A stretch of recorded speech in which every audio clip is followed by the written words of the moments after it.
সামনে যারা বসে আছেন এর মধ্যে থেকে মুরব্বী যারা বসে আছেন, ওমরা বা হজ করতে গিয়েছেন, এরকম একজন হাত তুলে ওমরা বা হজ করে আসছেন একজন মুরব্বী মানুষ, ওই যে লাল টুপি পরে নিয়ে আসুন তোমাকে। আপনি আসেন দেখি সামনে, সামনে আসেন, আমার কাছে আসেন।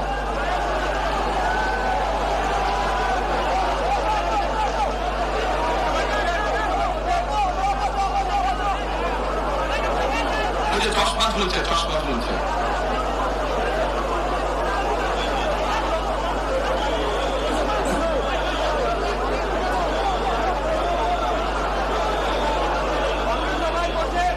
বসেন, আপনার বসেন, উনি এখনই মঞ্চে উঠবে, আপনারা সবাই দেখতে পারবেন কে মানুষটা।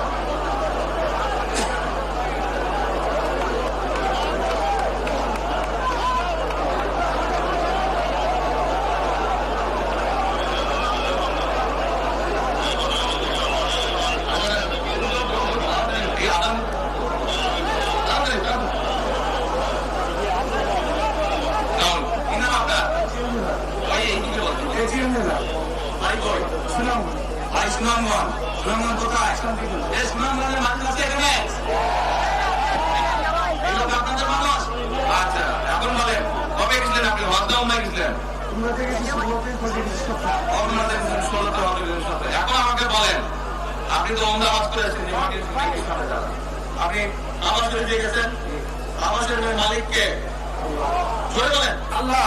কাবা শরীফের মালিককে আল্লাহ। আল্লাহ।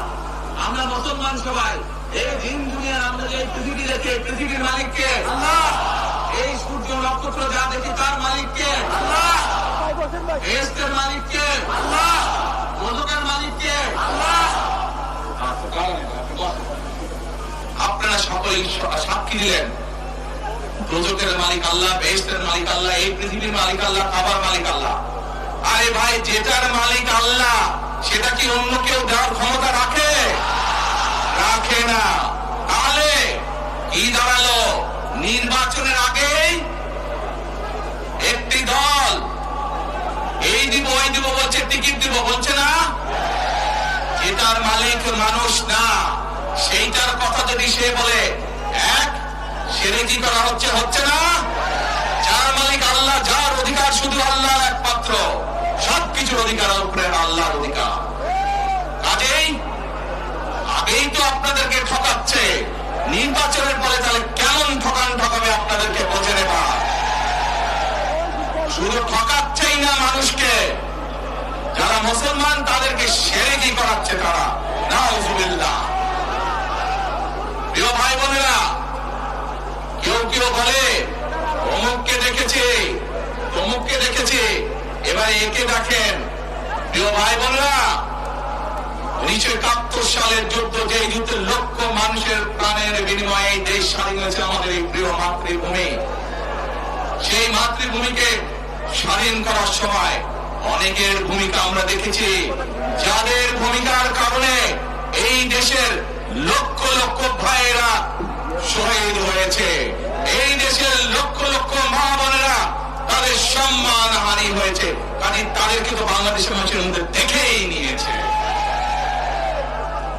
এখন প্রিয় ভাই বোনেরা, এই কুফরির বিরুদ্ধে, এই হঠকারিতার বিরুদ্ধে, এই মিথ্যার বিরুদ্ধে আমাদেরকে ঐক্যবদ্ধ হতে হবে। আমাদেরকে ওই যে টেক ব্যাক বাংলাদেশে থাকতে হবে। আমরা দেশকে স্বৈরাচার থেকে মুক্ত করেছি, এখন মানুষের অধিকারকে প্রতিষ্ঠিত করতে হবে। শুধু ভোট, শুধু কথা বলার অধিকার প্রতিষ্ঠিত করলে হবে না, মানুষকে স্বাবলম্বী করে নিজের পায়ে গড়ে তোলার ব্যবস্থা করতে হবে। প্রত্যেকটি মানুষ, বাংলাদেশের মানুষ যাতে ঠিকভাবে ভালোভাবে খেয়ে পড়ে বেঁচে থাকতে পারে, প্রত্যেকটি মানুষ যাতে নিরাপদে রাস্তায় চলতে পারে, সেই ব্যবস্থা করতে হবে। সেটাই হচ্ছে টেক